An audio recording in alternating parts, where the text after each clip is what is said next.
Apocalipse capítulo 8. Os 7 selos contêm toda a história da humanidade, desde a ascensão de Cristo até a consumação dos séculos. O 7º selo representa a conclusão de uma era. As eras vão mudar. Quando o 7º selo é aberto, houve um silêncio no céu, um silêncio de reverência, no qual o céu sabe que está acontecendo algo solene, grande e poderoso. Quando o 7º selo for aberto, o juízo de Deus, a ira de Deus, vai ser executada. E a Bíblia relata um espaço de tempo de meia hora, mas acredita-se que esse tempo foi determinado por João. Não se sabe quanto tempo se passou. Os 7 anjos que estão em pé diante de Deus estão em prontidão para fazer a vontade de Deus e vão receber as 7 trombetas para que as toquem. Os anjos estão prontos para realizar o juízo sobre a terra. Porém, os anjos não podem executá-lo antes que a adoração dos santos cheguem a Deus. Porque o juízo de Deus sobre a terra é uma resposta das orações dos santos. Deus não pode fazer nada na terra sem que antes o homem permita. Não é porque Deus está sujeito ao homem, mas Deus tem princípios e respeita a sua palavra, uma vez que ele entregou a terra aos filhos dos homens. As orações dos santos é o trilho por onde passa o propósito de Deus. Todas as vezes que Deus quer fazer algo na terra, começa a incitar o coração dos homens para que eles comecem a clamar e orar.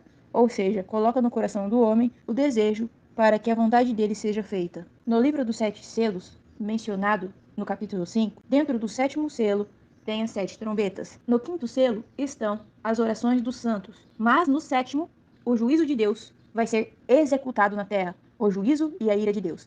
As 7 taças são a ira de Deus sendo executado na terra. E as 7 trombetas são o juízo de Deus sendo executado na terra. Apocalipse capítulo 8, verso 1. Quando ele abriu o 7º selo, houve silêncio no céu, cerca de meia hora. O silêncio no céu indica solenidade. Na abertura do 7º selo, todo o céu fica em silêncio, porque a era está prestes a mudar, onde a tolerância de Deus se acaba e ele executa a sua ira. Os 7 selos são abertos, enquanto as trombetas são tocadas. Verso 2. E vi os 7 anjos que estão em pé diante de Deus, e lhes foram dadas as 7 trombetas. Lembrando que uma pessoa salva pelo sacrifício de Cristo foi salva da ira de Deus. Romanos capítulo 5, verso 9. Logo muito mais agora, tendo sido justificados pelo seu sangue, seremos por ele salvos da ira. Os salvos que ficarem, eles podem sofrer até as 6 trombetas, mas não vão sofrer os 7 cálices da ira de Deus. Apocalipse capítulo 16, verso 1. E eu vi, vinda do templo, uma grande voz que dizia os 7 anjos, ide e derramai sobre a terra as 7 taças da ira de Deus. E as 7 taças vão aparecer quando a 7ª trombeta for tocada. Porque Jesus, ele tomou o cálice da ira de Deus, que era para ser derramado em nós. Por isso que o salvo não pode sofrer a ira de Deus, porque Jesus já sofreu em nosso lugar.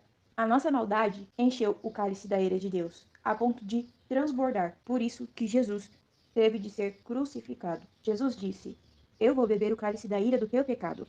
Mas quando Jesus disse, se for possível, afasta de mim esse cálice, ele não estava dizendo como alguém que queria fugir, mas como alguém que não queria se exaltar por ser aquele que vai sofrer o dano sozinho por todos. Romanos capítulo 5, verso 9 e 10. Logo muito mais agora, tendo sido justificados pelo seu sangue, seremos por ele salvos da ira.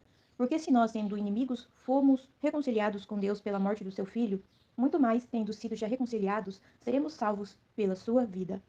Fomos reconciliados com Deus e toda a nossa maldade, e o cálice que transbordou, Jesus bebeu por nós. Sobre ele foi derramado toda a ira de Deus. Então não podemos sofrer mais a ira se ele já sofreu por nós. Já que pelos meus erros a ira veio sobre ele, eu não posso mais ter problemas de inimizade com Deus e nem receber a ira de Deus que foi tomada por Jesus no meu lugar. É impossível que você se perca. A ira não cai sobre ninguém que tem o Espírito Santo, porque quem tem o Espírito Santo nasceu de Deus e tem a mesma natureza de Deus. E está salvo da ira, e está reconciliado com Deus pelo sacrifício de Cristo, e nada e nem ninguém vai poder mudar isso na sua vida. Nem o céu, nem a terra, nem a altura e nem profundidade, nem os anjos e nem principados, nem o passado e nem o futuro. Nada. Nada poderá me separar do amor de Deus através de Cristo, nem a morte e nem o inferno. Só tem um jeito de você se perder, se o sacrifício de Jesus for ineficaz. Mas a Bíblia diz que o sacrifício é perfeito, e em um só sacrifício ele removeu toda a transgressão.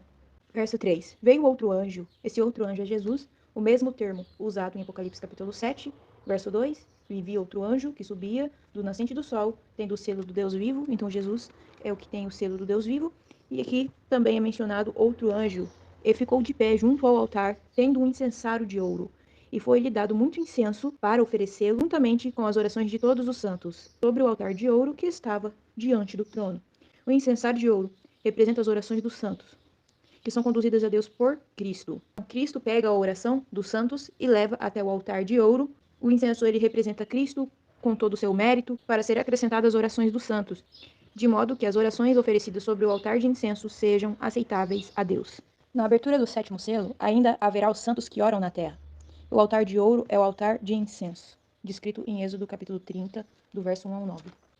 E diante do trono de Deus tem o altar de ouro, onde se coloca o incenso e as orações dos santos. E da mão do anjo subiu a presença de Deus, para a presença de Deus, a fumaça do incenso com as orações dos santos. Porque no verso 5, o anjo, ele tomou o incensário e ele encheu com o fogo do altar e o lançou à terra. E houve trovões, vozes, relâmpagos e terremoto. Ou seja, as orações foram respondidas.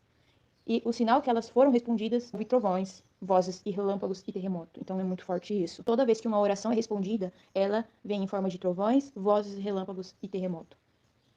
Esse é o poder da oração. A fumaça do incenso indica que ele é queimado e ascende e sobe a Deus com as orações dos santos. Isso implica que elas se tornam eficazes e são aceitáveis a Deus. A resposta às orações dos santos é a execução do juízo de Deus sobre a terra, por meio das 7 trombetas consecutivas. Lançar fogo à terra é executar o juízo de Deus sobre ela. Por isso, trovões, vozes, relâmpagos e um terremoto ocorrem como sinal do juízo de Deus. Verso 6. E os 7 anjos que tinham as 7 trombetas prepararam-se para tocar. A primeira trombeta. Verso 7.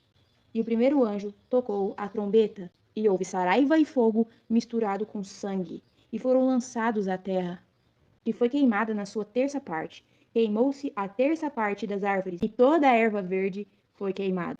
Mas ainda não tocou o homem. Verso 8. E o segundo anjo tocou a trombeta, e foi lançada no mar uma coisa como um grande monte ardendo em fogo, e tornou-se em sangue a terça parte do mar. Então a segunda trombeta tocou o mar, mas não tocou no homem. Verso 9. E morreu a terça parte das criaturas que havia no mar, e que tinham vida, e foi destruída a terça parte dos navios. A terceira trombeta vai tocar a água doce.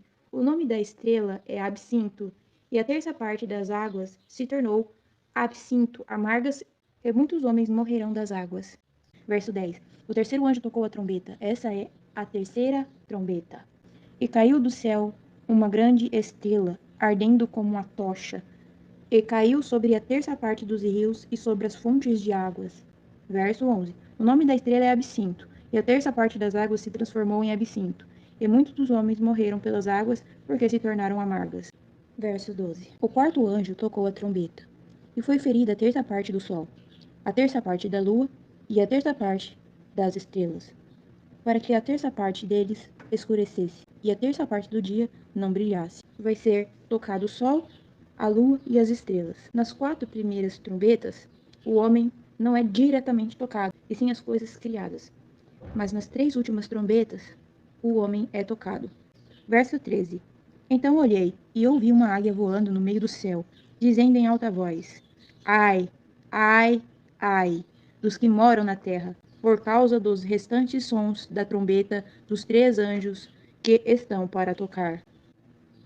Aqui o homem sofrerá juízo diretamente de Deus. A primeira trombeta tocou nas árvores e toda a erva verde. A segunda no mar, o mar se tornou em sangue. A terceira, a água doce, o mar. As fontes de água para a sobrevivência do homem se tornam amargas por causa do absinto. E a quarta mexeu com o firmamento, abalou o céu, e a terça parte da terra se escureceu. Na quinta trombeta, nas 3 últimas trombetas, o homem vai ser tocado diretamente. E um anjo, como a águia, e o anjo que estava voando no meio do céu, ele falou, ai, ai, ai. Aqui fala dos 3 ai. Todas as 7 taças que estão dentro das 7 trombetas que estão dentro do 7º selo, essas 7 taças são o juízo de Deus. Mas as 3 últimas taças são a ira de Deus. E essa ira toca diretamente o homem, que são os 3 ais. Por isso que o anjo diz em grande voz, ai, ai, ai dos que habitam na terra. Por causa das outras vozes das trombetas, por causa dos outros sons das trombetas, dos 3 anjos que ainda hão de tocar. E agora a ira de Deus vai ser exercida sobre os que habitam na terra. E além disso, vão culpar a Deus e não vão se arrepender. Então as 3 últimas trombetas são os 3 ais, do qual iremos falar na próxima aula, no capítulo 9.